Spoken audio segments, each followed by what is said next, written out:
All right.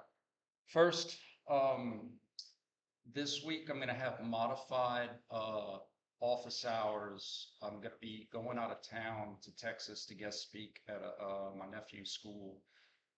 That's Thursday night. So we're going to have regular class on Wednesday.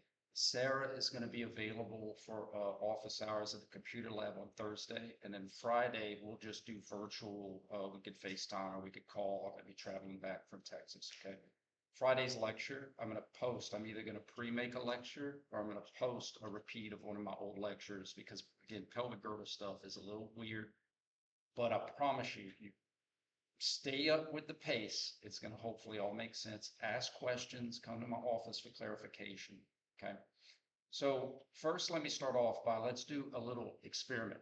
If you don't have to stand up, but if you sit upright, take your dominant arm and try to reach as high up on your back as you can and just kind of take a note. And you can scooch it too. Like try to get up all high up and then see how high you could go with your dominant arm. And if you don't know your dominant arm, pick one. And after you get as high as you can, try the other arm and see if there's any difference in how high. Any difference? Okay. Most of the time there's a difference because your dominant arm and your non-dominant arm gets some different use and the muscles are maybe a little tighter on one than the other and that shows up in range of motion. My point is that there's a discrepancy usually in a dominant and non-dominant arm. It makes sense. The more you use something, right? It's no different than our hips. Our hips are kind of like our lower extremities versions of the arms. And so therefore it's natural through activity, sport, exercise to have a preferred dominant leg. And the dominant leg is actually kind of extra weird because there's a leg that you typically choose to lean on or put your weight on. And after a while it gets tired, you go to the other side, but it doesn't take you long before you go back to your preferred kind of stance leg. So that leg tends to be more stable, stiff, because you need it to kind of, support you. And your swing leg, like if you're ever in soccer or kicking things, your swing leg tends to have a little bit more motion at that expense. So pelvic girdle rotations and positions are very important. I'm going to start off by telling you why these things are important. One of the growing fields in therapy is pelvic floor rehabilitation in females. Whether it's childbirth, the way the pelvis is different in females and males. Your pelvis tends to have different sets of positions than anatomical position because of muscle imbalances and because of range of motion differences. And having the pelvis sit in different positions, I try to show it right here, and we're going to talk about it, but when you take the pelvis and you put it in a different position, it affects joints above it and joints below it.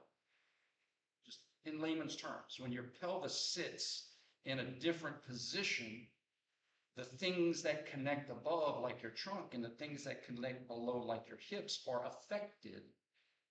Not to mention, if you're affecting the trunk position, what runs through that trunk? Nerves and spinal nerves. And so that also kind of affects things getting smushed or stretched. So understanding pelvic girdle motion and position is very useful.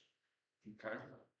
The first thing I'm going to get to with talking about pelvic girdle rotations is I'm going to teach you a process of asking a simple question or a series of simple questions.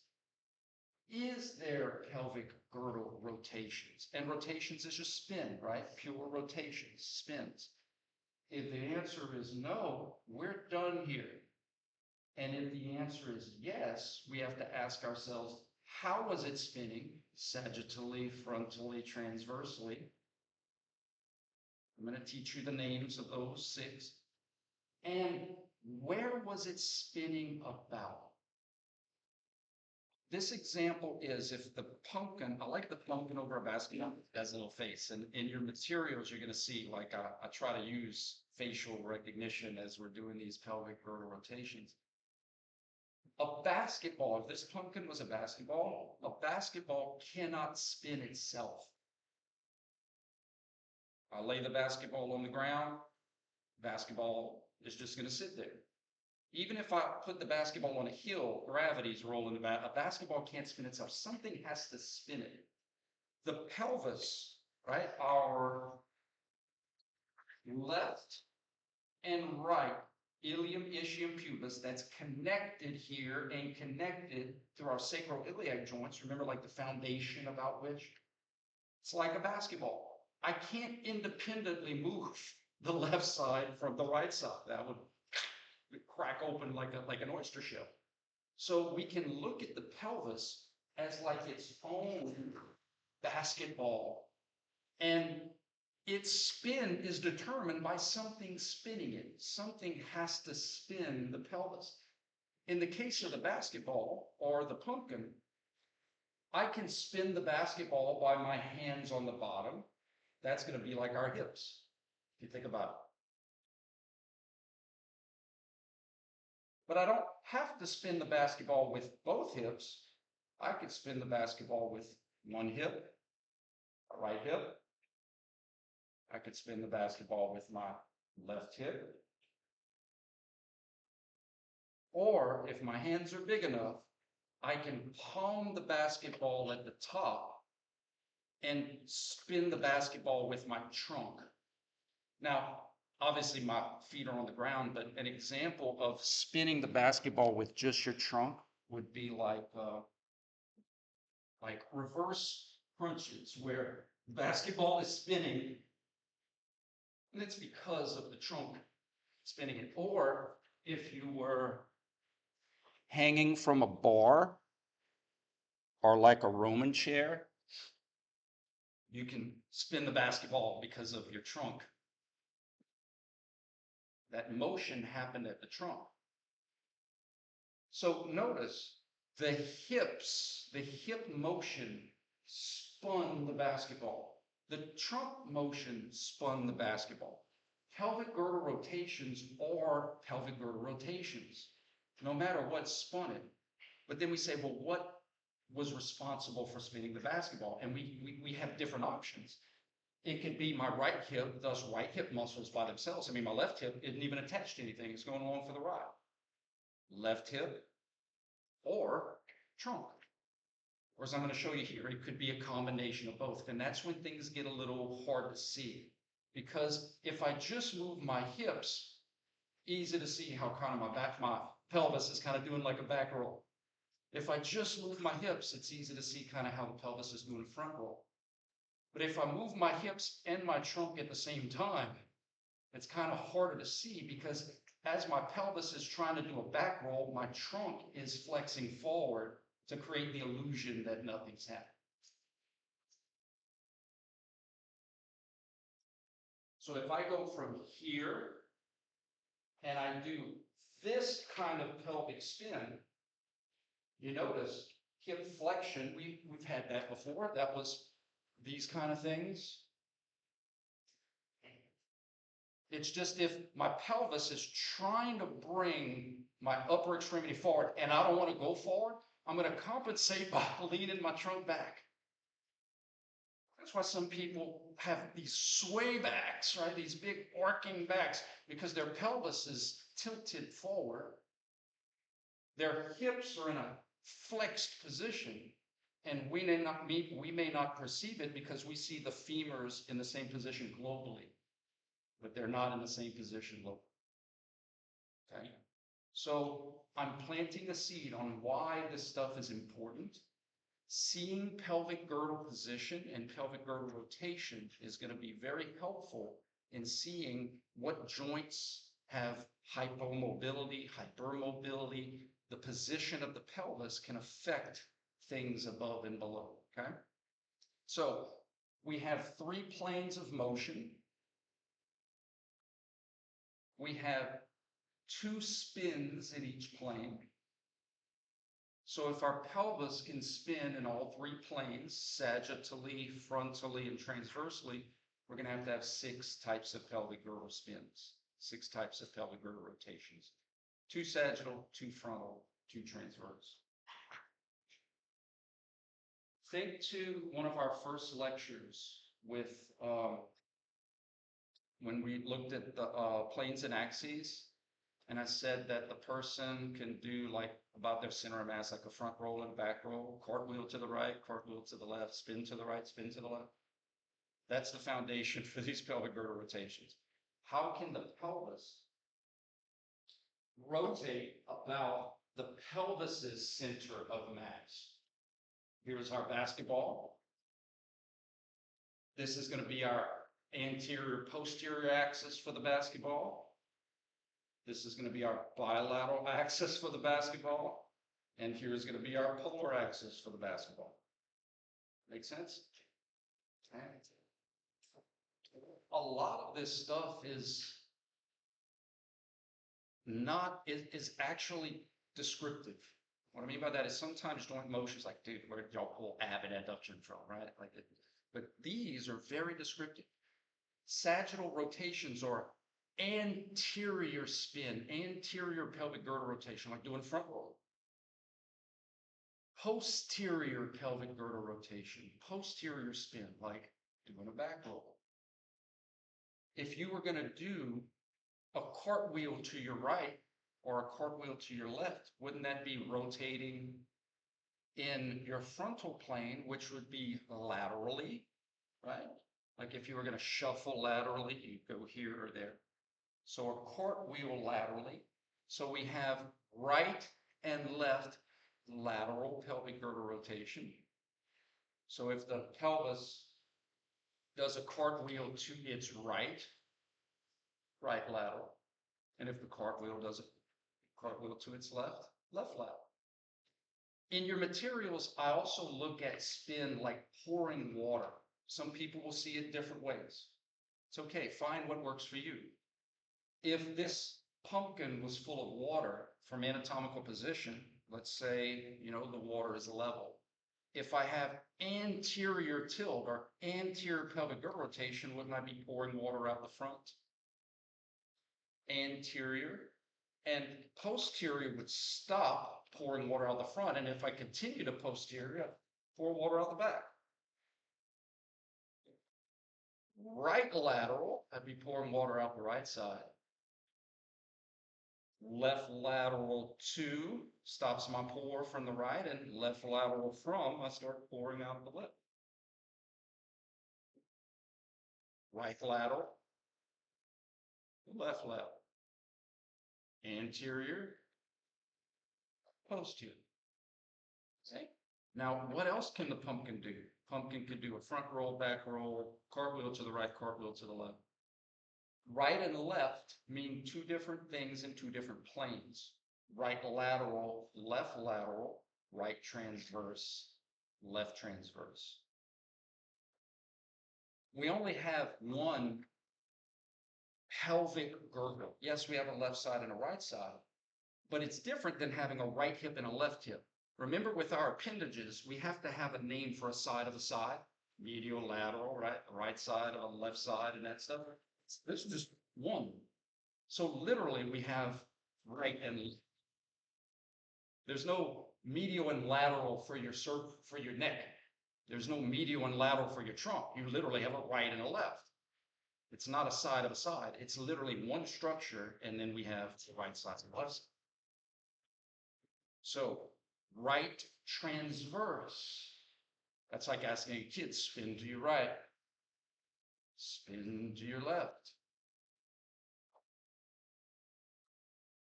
Let's focus on right now what we know already.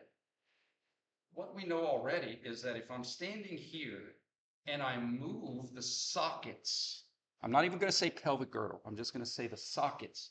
We had this last week. I'm here and I move the sockets like this. You should know this is right internal and this is left external. We did that already. If I move the sockets, you should already know that this is left hip ad and right hip ab. You should already know that already. All I'm trying to add is, how is the pelvis spinning when we have those motions? the pelvis had right lateral spin because, is there pelvic girdle rotation? Yes. How did it spin? Right lateral spin. Where did it spin? Because of left hip add and right hip add. Now, we do not name joint motions based off of translation, true? So we name things based on spin, not flexion isn't because my hand goes forward, because eventually my hand can go back, right? So one of the biggest traps is when both feet are on the ground, you may see my basketball shift to my left, but it's not about the translation. It's about the rotation. Doesn't matter. Matters. Make sense? So that's a big trap. Some students may say, well, wait, I thought the pelvis went to the left. It's not about how it shifts, it's about how it spins. Pouring water out the right side. God, I wish I would remember to bring basketball. Would you do me a favor? Would you go get basketball points? Do not have that today. The class level. Anybody outside? Still in it?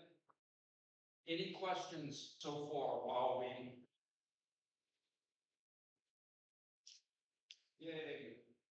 So we already have lower extremity precedent. In fact, we already have trunk precedent, flexion and extension. That was first test stuff. So we can look at pelvic girdle rotations that are going to be affected by hip, pelvic girdle rotations that are going to be affected by trunk and the sagittals. All I have to do is add the lateral stuff, the frontal, and the transverse stuff.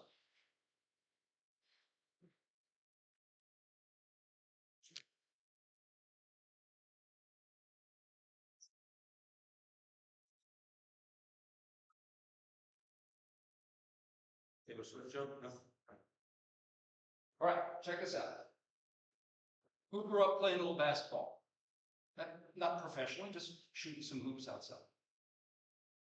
So I'm a left-hander, so I have to take my wedding ring off my left hand, which, by the way, that's my theory of why we put our wedding rings on our left hand. Most people are right-handed. It doesn't mess with you, mess with me. Right? Hashtag normalize right-handed wedding rings. All right.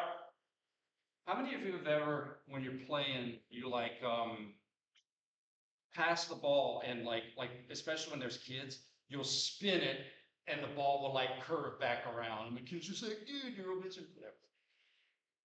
You used to do that all the time with my kids. So watch what I'm going to do. Right lateral spin. The ball wants to do a cartwheel to my right. True? Now watch this. I'm going to spin it with right lateral spin, but I'm going to shift it to my left. But the ball still is trying to spin to my right. Does that make any kind of sense whatsoever? It's not about the shift, it's about the spin. So that's just like the example I gave with the pelvis, where I shifted weight to this leg. It's not about the shift, it's about the spin. I'll do it one more time. I can spin it, shift it, but it still wants to roll to my right, even though it shifted to the left. This is not left lateral because it shifted to my left. It's right lateral because it rotated to its right. Yes? A couple more ways to look at it. Sometimes I'll use the book analogy where the spine lines up with my anterior and superior iliac spines. In anatomical position, this should be level. But when I'm weight bearing on my right leg, as we established last week, it's not level. I'm left laterally tilted or rotated. I'm right laterally tilted or rotated. So the process of going from anatomical, this would be left lateral. This would be right lateral. Get it? How and where? Left lateral because of my right hip having adduction and my left hip having abduction. Right lateral, sorry, left lateral because of left hip ab and right hip ad. Right lateral because of left hip ad and right hip ab. What spun the basketball? Something's got to spin it. If nothing spins the basketball inside the body, then I don't have pelvic girdle rotation. Meaning if I was on a merry-go-round, in the middle of a merry-go-round, and someone's rotating me, and my body's just still in anatomical position, I don't say I have right transverse pelvic girdle rotation. Does that make sense? The pelvic girdle rotations have to be because something in my body spun the basketball. Oh gosh, don't disrespect the book. All right, check this out. Let's be fun. Has anybody ever watched people have interesting walking gaits? And sometimes people will walk and they're like throwing hips like all the way to Delcom, man. They're just all that is excessive pelvic girdle rotation. So boom, left lateral because of excessive right hip ad. Bang! Right lateral, that's my hips, man. I'm getting old, they make sounds. Right lateral because excessive left hip ad. That's all that is. Excessive pelvic girdle rotation that's happening because of that excessive hip motion. Okay.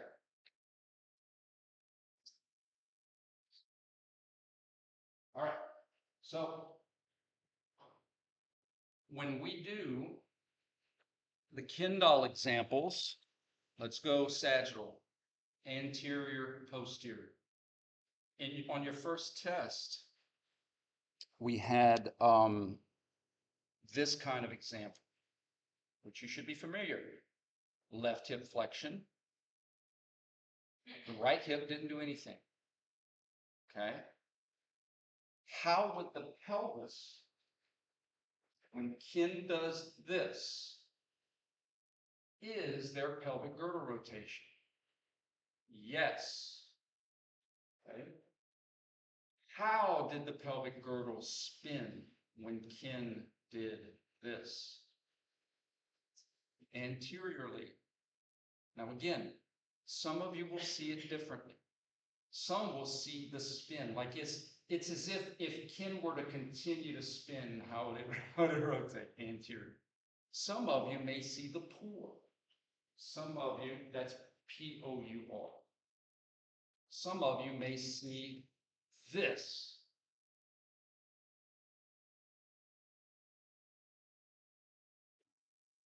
The trick is, how did the pelvis spin? You got it. Where was the pelvic spin at in terms of the joint? It wasn't because of both hips. It was only because of the hip that had the motion in it. Does that make sense? This hip had nothing to do with it. This hip did. It's as if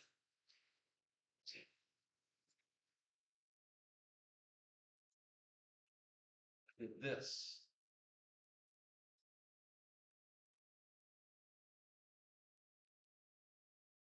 Let's do a thought experiment.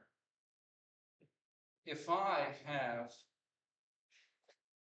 anterior pelvic girdle rotation because of my right hip flexion, which is what happened, right, with Ken? True? Right hip flexion, anterior pelvic girdle rotation. Okay. If I want to stop pouring water out the front, my left hip can do nothing for me. My left hip's like, dude, I can flex and extend. I can ab and add. I can internally rotate. But because I'm off the ground, it's like in basketball. My coach used to yell at us if we jumped up, like if we fell for a pump fake. Because when we're in the air, we can't do anything. I can't jump up in the air and float to the left or float to the right. Or if I'm in the air, I have to wait until my feet hit the ground before I can start moving again. Does that make any kind of sense? So the leg that's in the air, I can move it, but it can't affect my pelvis coming back. Only this hip that had the motion with it on the ground can make my pelvis come back because of the right hip extension. Right hip flexion made me anterior, and the right hip extension made me posterior. If I was off of the ground with both feet, hey, hips, make my pelvis rotate. My hips like, dude, I got nothing. I'm in the air. I can't grab onto anything. I can have hip motion, but until I'm fixed on the ground to use friction and ground reaction force, I can't spin the basketball. Does that make any kind of sense? So, anterior pelvic girdle rotation because of right hip flexion.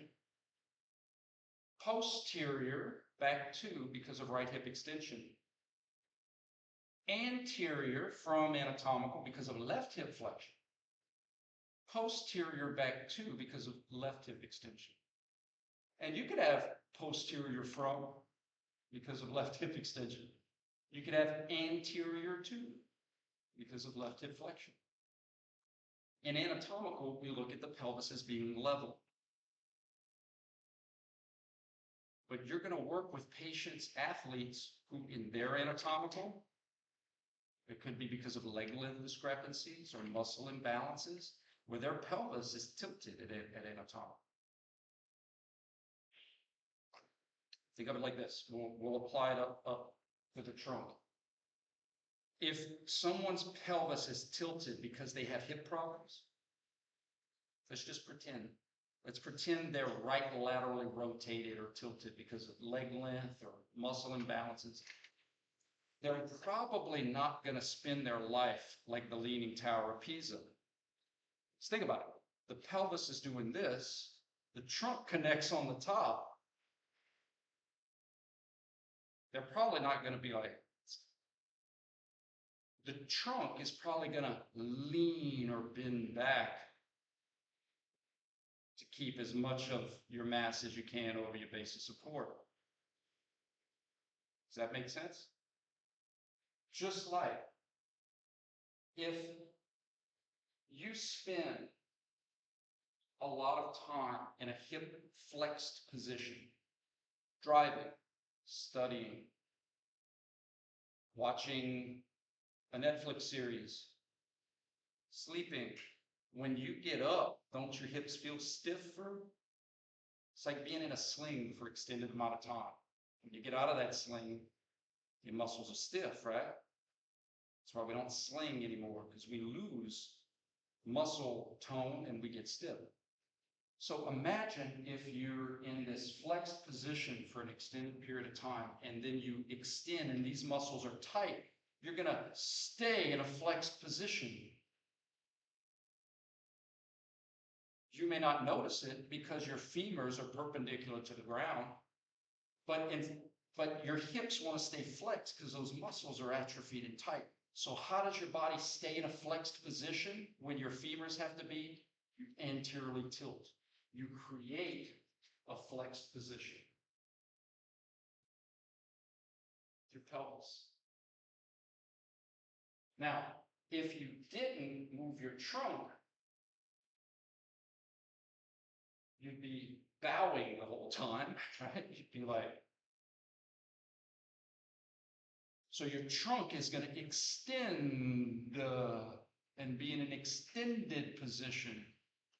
And you may never notice because your feet are flat and your shoulders are flat. But inside here, this is pouring water out the front, and your trunk is recurved back into extended position to keep your shoulders level.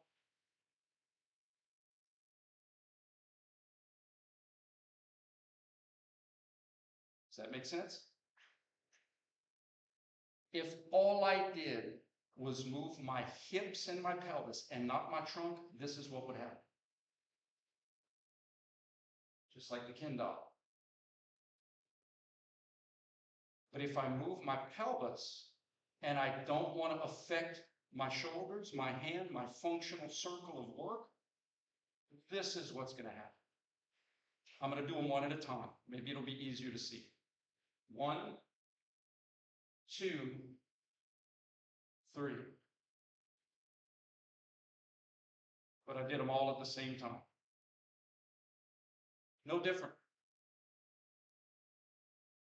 It's the same as this and that done at the same time. Or this and that done at the same time. It's the same thing. This is the same as this plus this. Or this plus this is the same as that.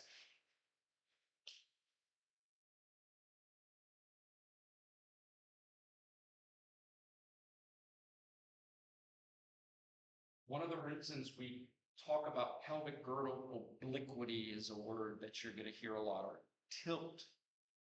Because again, seeing the pelvis helps us to filter down where it's happening, where the imbalances is, where's the motion, because we can't just fix the pelvis. We have to fix the joints and the positions that are spinning the pelvis below and above. Okay? Any questions or clarifications? I do not expect you to understand all this stuff at one lecture. That's why we practice. That's why you come see me in my office. That's why we'll do a bunch of examples. So,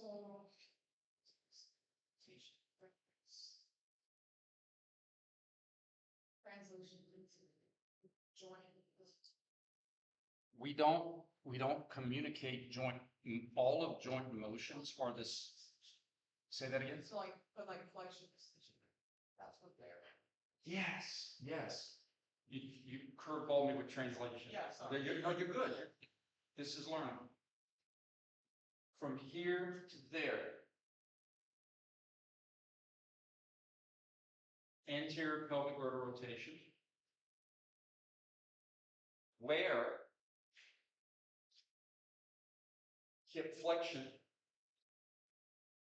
What had to happen so that my eyes and my shoulders stayed in the same position? What helped contribute to the illusion? Trunk extension. But where or what rotated the pelvis was the hips, because when my feet are on the ground, and I'm going to emphasize this in Wednesday's lecture, when my feet are on the ground, they're fixed. It's almost like if you're doing sit-ups, it's more efficient to do them when someone's standing on your feet. I can move my trunk and not rotate my pelvis because my upper extremity is free to move about the country. I cannot rotate my hips without moving my pelvis if my feet are on the ground. Make sense? If my left foot is off the ground, I can move my left hip without moving my pelvis. If my right hip is off the ground, I can move my right hip without moving my pelvis. But if my left leg is on the ground, I cannot have adduction without the pelvis spinning. I cannot have abduction without the pelvis spinning. I cannot have external rotation without the pelvis spinning. And that's stuff we're going to practice and we're going to develop. What is fixed? What is moving? So I think the first thing we have to make sure we, I don't mind memorizing when it's vocabulary. We're trying to speak a language. We have to memorize anterior, posterior pelvic girdle rotation. right and left lateral pelvic girdle rotation, right and left transverse. All the other pieces to these conversations, so far, you know 90% of it.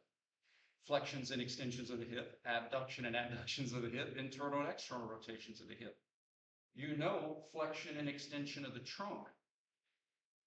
Eventually, I'm going to give you right and left lateral bending of the trunk and right and left transverse rotation of the trunk. That's the only pieces I haven't given you yet.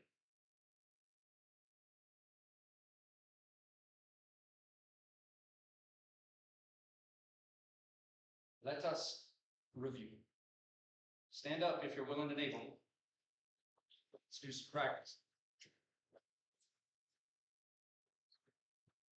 Okay. I'm going to face with you guys to make sure we're doing the same thing. I don't want to mirror you and I do one thing and you go, okay? So I'm going to face everybody. Hands on your hips to represent a neutral. You know what a level is with the little bubble? Okay, so if it helps you to have paper or a book, that's fine too. From here, what I'd like for you to do is have right lateral pelvic girdle rotation. So in other words, we're kind of shifting our weight more to our left leg. Does that make sense? Right lateral, and I want you to notice your hip position. Left hip should be adducted, right hip should be abducted. So the motion you had to right laterally rotate would be left hip adduction, right hip abduction. Good so far? Okay. Let's go the other way. Let's go left lateral pelvic girdle rotation. Where did it happen? My right hip had adduction and my left hip had abduction. Shift it back and forth just to kind of get a feel of how the pelvis can rotate laterally about the hips. If the pelvis is rotating frontally and anatomical, the hips have to rotate frontally and anatomical. Does that make sense? It's like if I want the wheels of the cart to rotate laterally, I have to push it laterally. I'm not going to push it back to make the wheel spin to the side. Lateral spin for lateral hips when we're in anatomical. Now, let's go anterior and posterior. This shouldn't matter. Anterior pelvic girdle rotation. We're not going to do the trunk yet. So try to keep your trunk straight and like you're a little teapot pouring water out the front. Do you see how your pelvis rotates forward anteriorly? And your hip motion had to have flexion, bilateral hip flexion. You see that? Ken did this.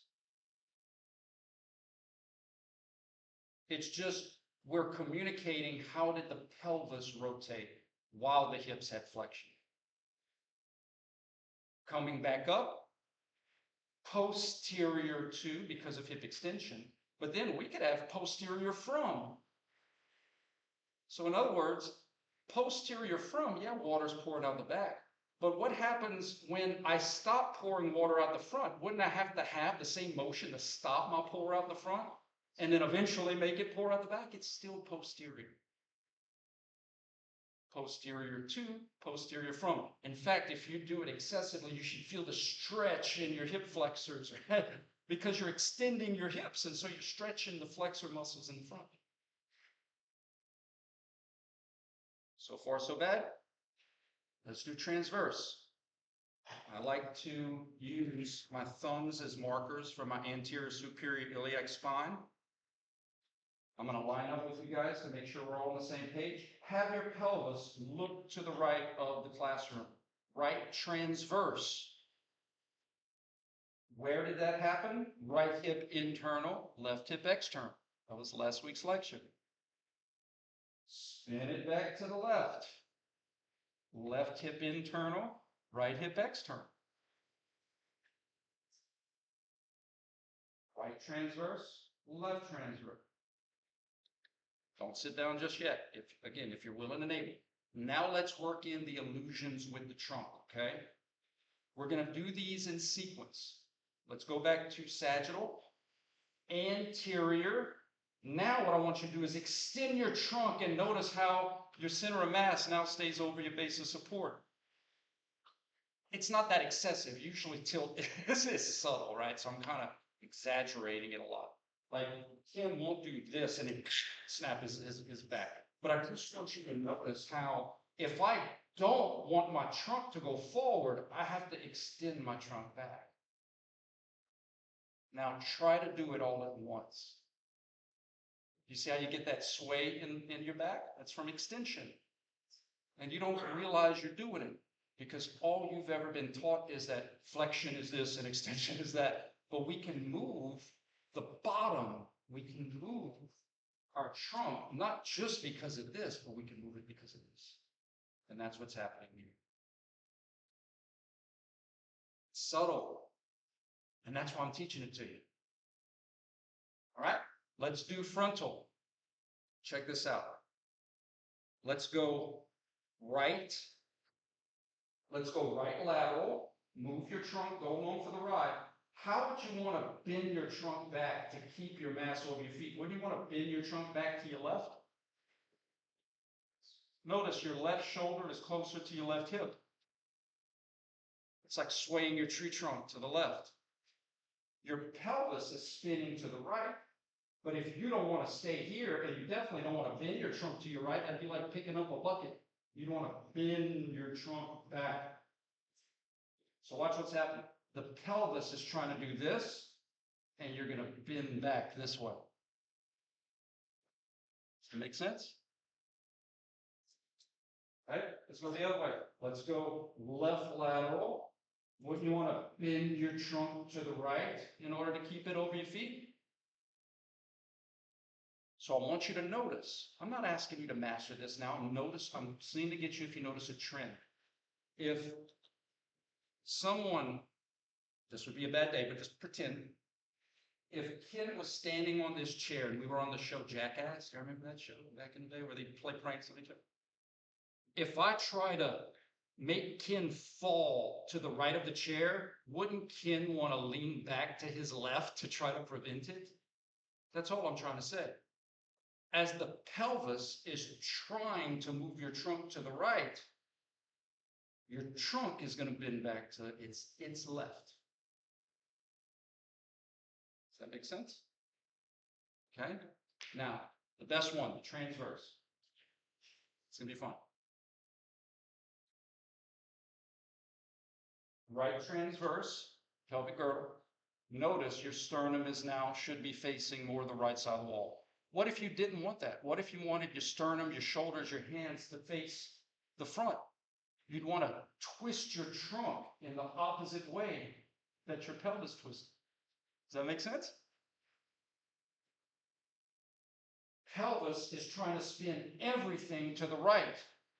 So if I don't want my hands, what if I'm typing?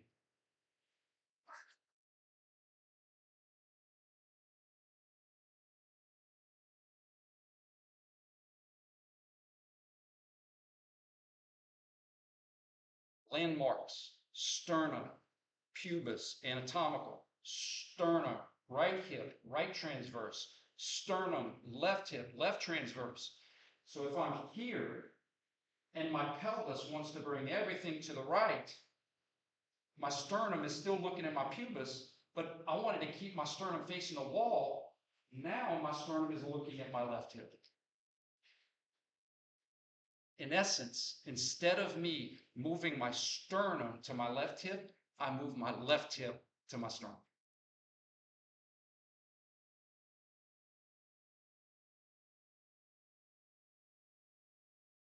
Make sense? Okay, have a seat. I know it's killing you. I'm standing up and moving in class. Yes, ma'am. So, does it matter which way your toes are facing? What a great question. No. But I want to explain. Can it matter? Sure. But does it have to matter? No. So I never want to teach you landmarks that aren't 100% consistent.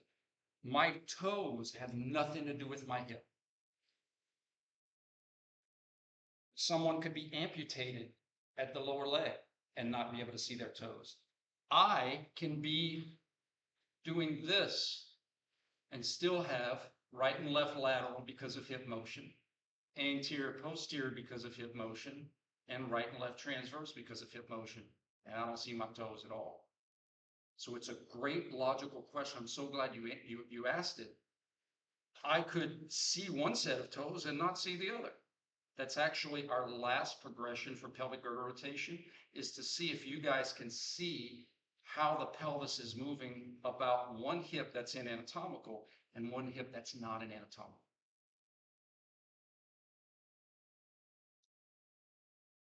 So although the toes are a Linus blanket for being in anatomical, we don't have to be in anatomical. So we want to make sure we use landmarks that connect the joint itself.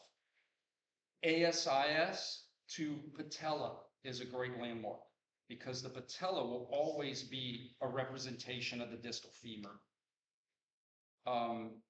Those sternum to pubis is a great landmark because this literally articulates the trunk. I wouldn't want to use my chin to my pubis to represent my trunk, right? Because I could do this, or I could do this and not have any trunk motion, but much, right? I want to use landmarks that articulate the joint properly.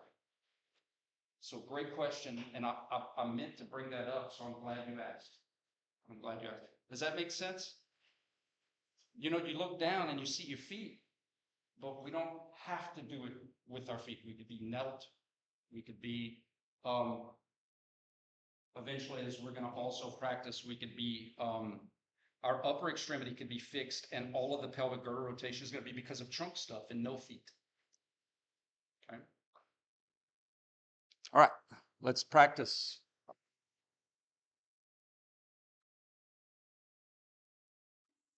Using this pumping. I think in your materials, I used the penguin in the pelvis because the picture I found just kind of looked like a penguin, and my youngest son loves penguins. He's 15 and he loves penguins. It's totally okay. Anterior. Anterior from. Now, I wouldn't on the test, it's not about from and to, it's for me to help explain why this is just as much posterior as this, right? Anterior from, posterior to, posterior from. It's the same spin. Anterior to, anterior from. Right lateral from, left lateral to, left lateral from. Right lateral to, right transverse from, left transverse to, left transverse from, right transverse to, right transverse to. Okay. I'm going to give you one of the, I'm going to pull up something because I think it believes us, and I'm hoping we have time. Such a great question. Oh, we got 2 minutes. I'm just gonna demonstrate it. All right, just don't make fun of the old man. You're getting old. Sadly, you have to mentally prepare to do the sit-up. All right. How would my pelvis be rotating if I start here? Now, the pelvis rotation isn't, you're not always going to be parallel to the ground, is what I'm trying to get to. Okay. So in other words, my pumpkin is here. What type of pelvic girdle rotation would I have when I come up on a sit-up? Good. It's about to spin. Posterior on the way down. Anterior on the way up. Like if I were going to continue the spin, I would literally do a back up and a back. And if I would continue the spin, I would literally do a frontal. Now, where I don't have pelvic girdle rotation is if I just did this. That's just trunk flexion and trunk extension. Pelvis stayed here. Make sense? It's getting fun, huh? Getting good. Debatable. But again, that's why we practice. Come see me in my office hours, some come see me before class, and hopefully we'll develop all this, and have a better understanding of everybody. Y'all have a good day.